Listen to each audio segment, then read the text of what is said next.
Yeah, boss, good morning, good morning. Project update tayo. Centrina, Calamba, Laguna. Para counter.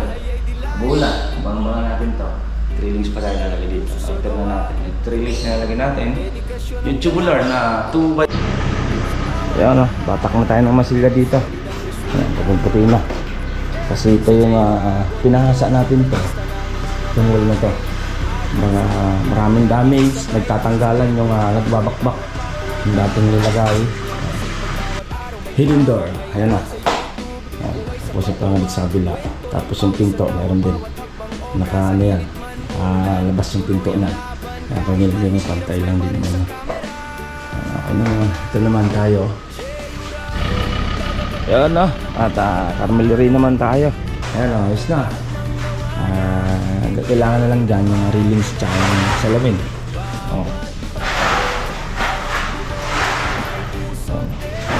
Malinis tingnan, saka wala kang problema sa anay pag ganito ang kinabit mo. Saka dati may groove na talaga siya. Yung nilagyan natin yung sidings niya. Kumakbak na yung lababo niya dito. Kasi ito na yung dishwasher niya. Tapos yung kanyang oven. Taas 85 eh. Ito 85 niya, dito na. Hindi na nakapasok. Tapos gagamitin dito, hindi na concrete. 1 inch na hard flex. Yan. Tapos ito yung lababo niya.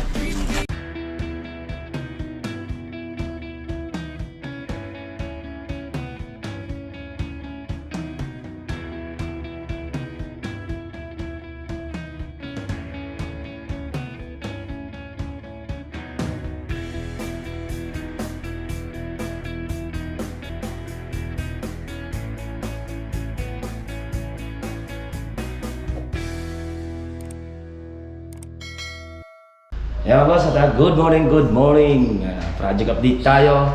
Centrina, Calamba, Laguna. And then yung Amaya Escape ng Calamba, Laguna project. Carmelry, konting pasilip. Pagandahan yung unit. Yung ito nga Amaya, Centrina, Carmelry. Ito yung mga process natin. Para counter. Bula, bang natin to. 3 links pa tayo nalagay dito. Order na natin. Yung 3 links na nalagay natin. Yung tubular na 2 by 4. Yan. Naka PVC na siya. Ilalagay natin. Okay? Update natin ito. Okay, pasilip tayo. Centrina. Boss, good morning, good morning. Project update tayo ng Centrina, Calamba, Laguna. Yan. At bubuo na ating bar counter. Yan. Okay na siya. Yan. Pinalagyan na natin ito at aluminum profile na lang hinihintay ko para ma-actual dyan. And then dito strip plate pa tayo sa gilid, nalagay natin dyan. Ito may strip plate din sa gilid. Ito naman nakabit na. Yan, pwede siya maglagay ko nang ilalagay. Ito itago naman to, sayang din naman space. Yan. Ito naman ay nakapasok lang naman yan dyan. Yan, pero i-fix natin yan. Yan, yan, pinasok natin. Ito yung sobrang granite dito. Yan, kasi sayang din naman. At least magamit man lang yung granite. Yan. Tapos sa ilalim, lagyan pa natin doon sa ilalim. Okay? Yan, may ilaw naman tayong lalagay dyan. Tapos to, na-order na natin yung 3 links na ilalagay natin dito. Yan, na-order na natin yon. At may ilaw yan, strip light, may ilaw din dyan. Strip light, abangan natin. Yung PVC panel, na-order na rin natin. Ito, na-order na natin. Waiting na lang tayo kung kailan darating. Ito naman, floated. Meron din yan. Meron na tayong strip light sa floated. Iikot natin yung strip light na dito. Para ito may liwanag din itong part na to. Okay. Drop light tayo. Yan. Okay. Tapos pag nalagyan ng 3 links. Ito kasi yung gagawin ni client ng dining area. Ayan. Ito naman, tatiles na lang naman to. Ihanap na lang ng tiles namin kung saan ito nabili. Ayan. Ito yung lababo dati dito. Tinanggal na namin. Naglipat na lang doon. Close na lang yan. Ayan. Ito naman, habang hinihintay lang namin ito dito, yung pa-process na rin. Namasilya na, liliyahin na lang. Then tapos ito, pintura na, kabit na yung mga floated namin. Okay. Yan ating konting pasilip po. Ayos na. yung ating bar counter. Yeah, boss, dito naman tayo sa Amaya Escape ng Calamba, Laguna. Kunti pasilip tayo. Masilya na yung ating dito. Yung ating wall dito sa exterior. Check natin. Kunti pasilip. Ayan, batak na tayo ng masilya dito. Ayan, puti na. Kasi ito yung pinahasa natin to. Yung wall na to. Mga maraming damage. Nagtatanggalan yung nagbabakbak yung dating nilagay. Bago na ulit siya. Tapos hanggang dito sinang din yan. Pataas na to. Pinaputinin natin ng pinaputi. Ito naman varnish naman to. Ating pinto. Okay na rin naman tayo dito. Kunting retouch na lang pag ito turnover to sa interior. Ay, kinakakabit na natin yung dito. Ito lalagyan na to ng SPC. Nakabit na to yung kanyang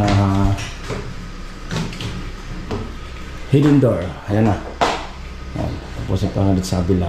Tapos yung pinto meron din nakalabas yung pinto niya. Kaya pag nilagay mo pantay lang din naman. Okay na naman. Ito naman tayo. Tsaka bilgan din. Dito nakabit na. Okay na rin naman space natin dito. Kabit na.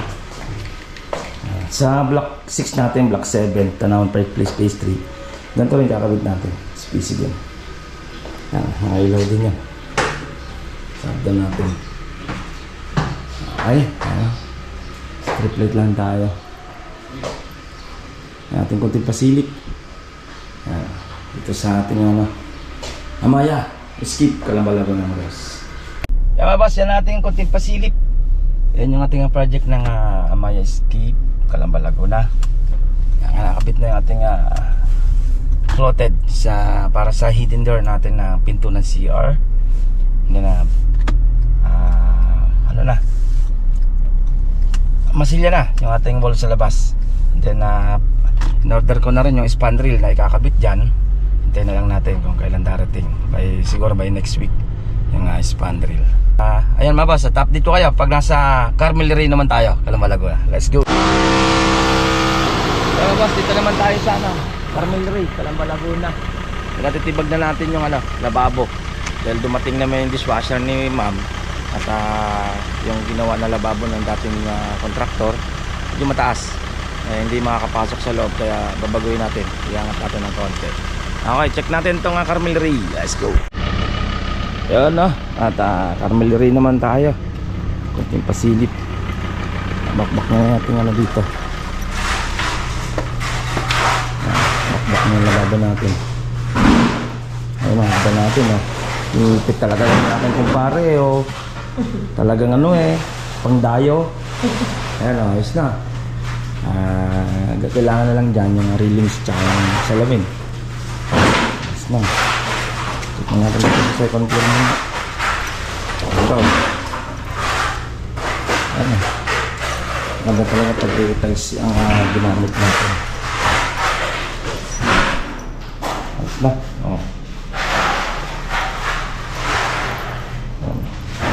Malinis tingnan, tsaka wala kang problema sa anay pag ganito ang pinabit mo. Malinis na kailangan ito. Yung stainless tsaka yung salamin. Tsaka dati may groove na talaga siya. Yung nilagyan natin yung sidings niya. Sidings, para style siya. Wood plank. Diba? Tapos ito, makbak na yung lababo na dito. Kasi ito na yung dishwasher niya. Ito. Tapos yung kanyang oven nalagay din sa loob. Then yung dishwasher na halos sa ubos. Taas 85 Ito 85 na, dito na. Hindi na nakapasok. Tapos gagamitin dito hindi na concrete. 1 inch na hard flex. Ganyan. Tapos dito yung lababo niya. Ay, dito naman, okay na rin naman tayo. Yan, makapansin nyo. Okay na tayo dyan. Okay na rin naman. Tapos renovate na lang ng CR. And then yan. Yan naman ang gagawin. Yan. Yan ang ating Carmel Ray. Kunting pasilip. Carmel Ray natin. Yawas, yan natin konting pasilip sa ating project ng Calamba, Laguna. Ayan, tatlong project natin dito sa San Trina, Amaya, and then sa Carmel Ray ng Calamba, Laguna. Okay, natin kung anong may update natin bukas. Okay, at ingat-ingat tayo boss ha. Bye. Ito pong J Uragon Vlog, napakaganda po ng channel na ito, no? Tungkol po ito sa construction. Actual construction po ang channel na ito, no? Pag pinanood nyo po ito, panalo po kayo sa channel na ito. Napakaganda po ng mga video niya. Lalo na pong magaganda, no, yung mga iba't ibang design niya. Kakaiba po yung mga iba't ibang design niya sa mga kisame. Subukan nyo pong panoorin J Uragon Vlog na ito. Matutuwa po kayo pag pinanood nyo po yung mga video niya. Maraming salamat po.